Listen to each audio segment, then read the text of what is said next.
this video, we're going to explain why exactly U-substitution works when you're evaluating integrals, and we're also going to go over special techniques so that you can almost always pick U correctly the first time. That way you can do your problems faster. So if that sounds interesting, be sure to stick around.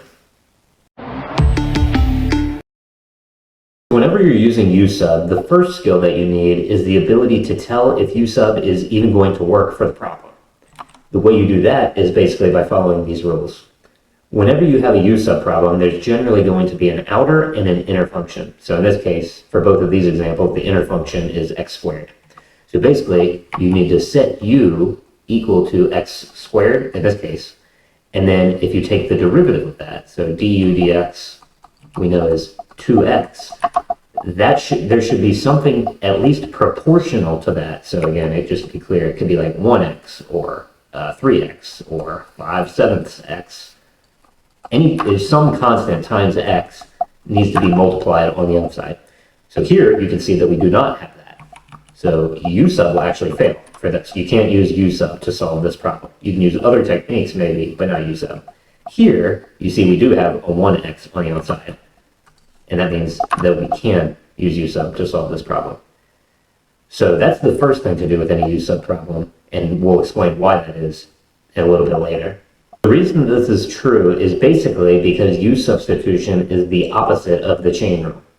Now, this isn't true for all integral properties, but it is true for many of them. Many integral rules that you learn in a typical calculus class are basically the exact opposite of some of the derivative rules that you also learn. So for example, you can see that there is a sum rule for integrals. If you want to take the integral of a sum of two functions, you can take the integral of each one individually and then add them. The reason that's true is basically because you can do the same exact thing for derivatives. So the sum rule for integrals is in some sense the opposite or the inverse of the sum rule for derivatives. Same thing for the constant multiple rule. If you have a constant multiplied by a function and you want to take the integral, you can basically pull the constant out, integrate it, and then multiply the constant back at the end. The reason that's true is because you can do the same thing for derivatives. Now, this is less clear, but it's still true.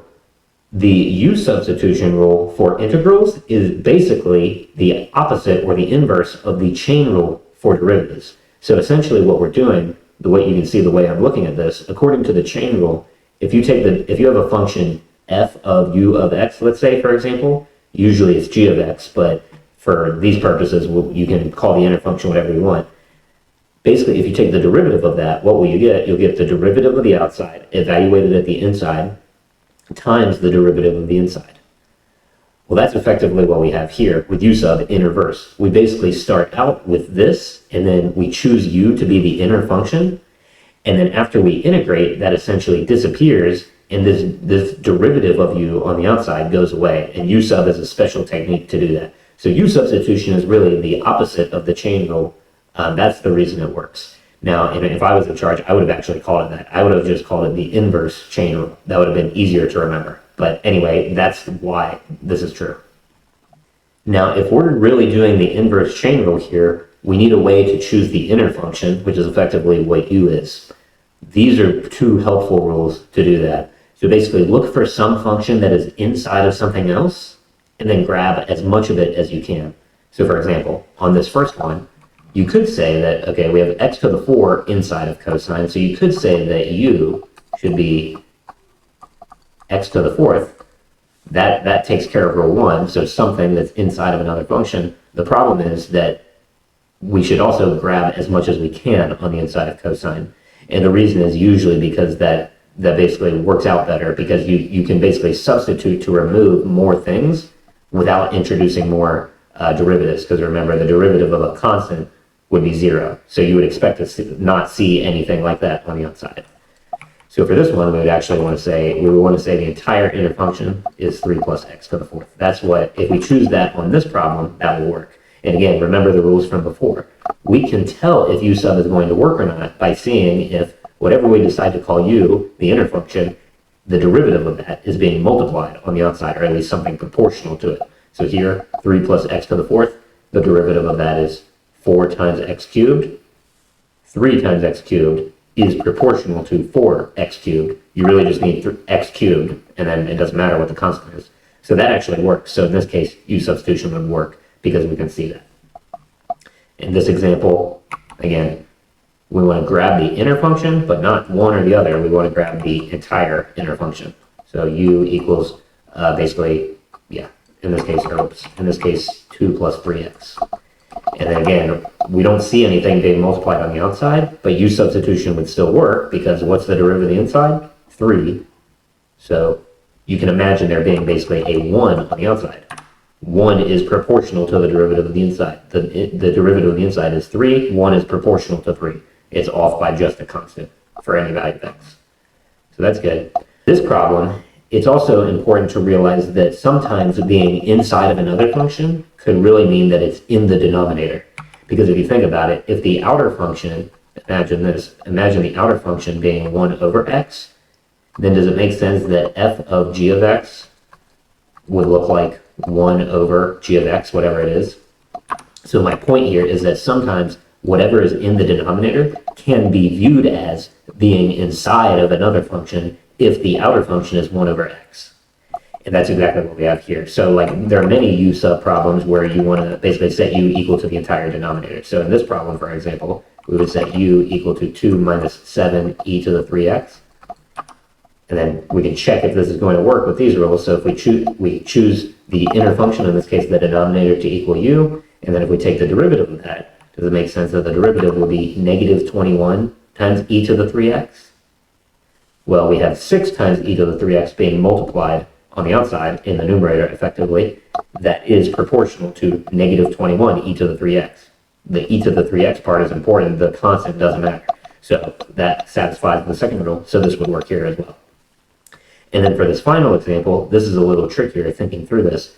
But basically what I'll just say is if we set u equal to tangent of x, we can turn this problem into, you can imagine it effectively 3u squared minus 7u plus 1. And we can effectively turn it into a polynomial. And again, the way that we can check if this is going to work or not is by seeing if something proportional to the derivative of u is being multiplied on the outside. What's the derivative of tangent? If you're familiar with your trig derivatives, hopefully you remember that it is secant squared. So that would work too. So these are just some kind of common examples of problems that can be solved with U substitution and how you follow these rules, how you actually apply them to choose U correctly each time. So if we're trying to apply U substitution, remember, as we said before, it is the opposite of the chain rule. So if you take the derivative of f of u of x, so one function u stuffed inside of another function, f of x, according to the chain rule, you get the derivative of the outside evaluated at the inside times the derivative of the inside. And basically what we're doing with U substitution, if you think about it, is that process in reverse. So we're starting off with a situation like this. We are identifying a value u, or a function on the inside u, and then as long as something is being multiplied on the outside that is proportional to the derivative of the inside, you can take the integral of both sides and effectively make this part go away. So you can see that as we go across here, that part kind of disappears. We kind of take the integral of the outside, if you will, and we end up with just f of u of x.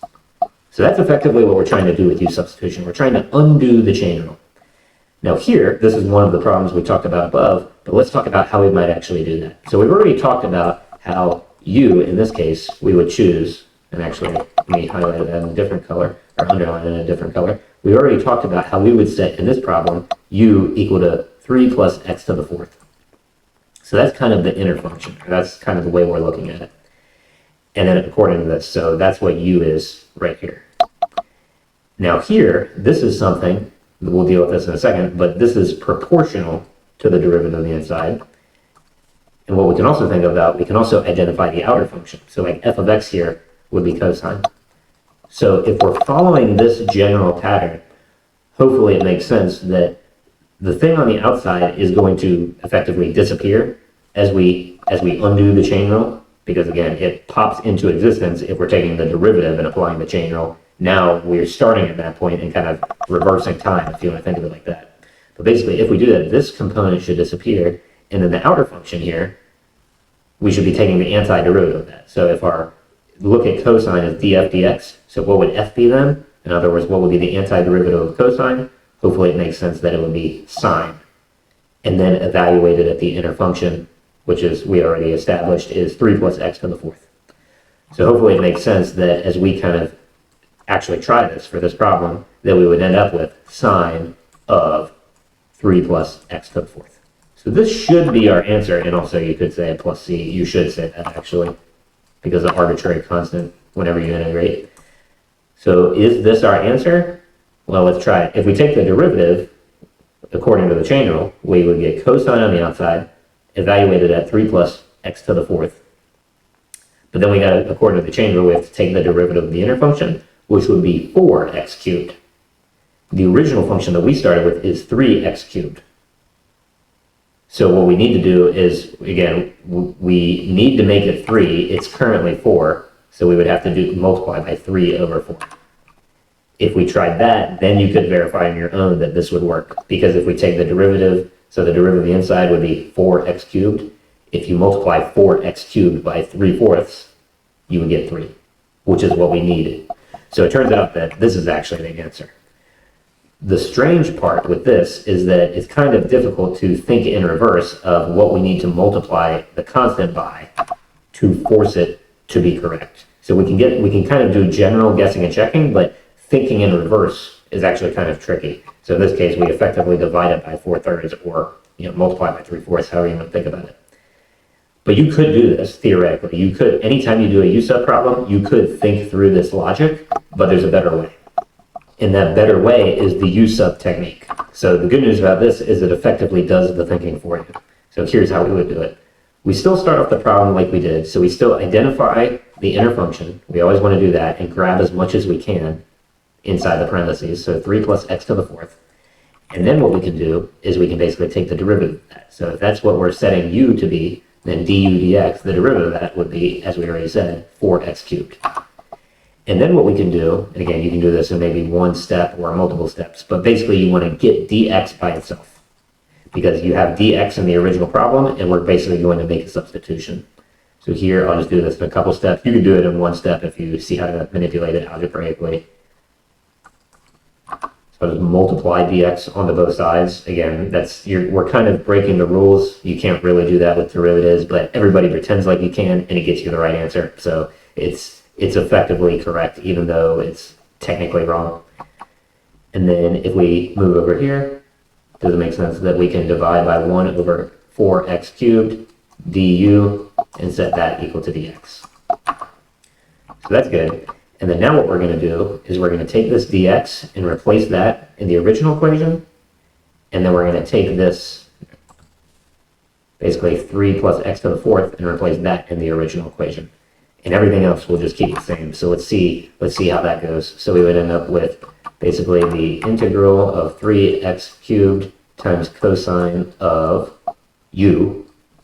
Wherever we see 3 plus x to the fourth, that becomes u. And then wherever we see dx, that becomes 1 divided by 4x cubed du. So this is now our integral after doing the substitution. Now what should happen here is we should be able to, well, first off, this integral should be purely in terms of u. If it's not, we have problems. But if u substitution works and we did it correctly, then we should be able to cross out the remaining x's like this. So here, for example, you can see 3x cubed. Here we can see 1 over 4x cubed. These x cubes cancel out. And then what we can do, we have a 3 in the numerator, 4 in the denominator. Hopefully it makes sense. We can factor out a 3/4 fraction on the outside. And then so we're left with the integral, the du. We've taken care of this already. And then we're just basically left with cosine of u. We know how to evaluate this integral now. So now we've basically abstracted away the inner function and the derivative of the inner function, and we're just focusing on the outer function, which makes things a lot easier. So if we do that, the integral of that would just be sine of u plus c, and then you can also say times 3/4. So that's good. So this is your answer, but we don't want the answer in terms of u. So remember, we want to take what u equals, 3x, or 3 plus x to the fourth, and just replace this u with 3 plus x to the fourth. So 3 plus x to the fourth. So that's our final answer. And if you remember, this is what we got the previous way by thinking backwards, but you see how using this technique, specifically this part right here on our substitutions, choose u, take the derivative, isolate dx, and then substitute dx and substitute what you decided u was, and then just algebraically manipulate and simplify from there. If you do that correctly, the U-substitution technique should tell you what the constant that you need to multiply on the outside is in order to make things work. That way you don't have to think about it. So that's a typical walkthrough of U-sub and why it works and how you can pick U so that you almost always pick it correctly the first time. If you have any questions, don't hesitate to reach out to us, and I will catch you next time.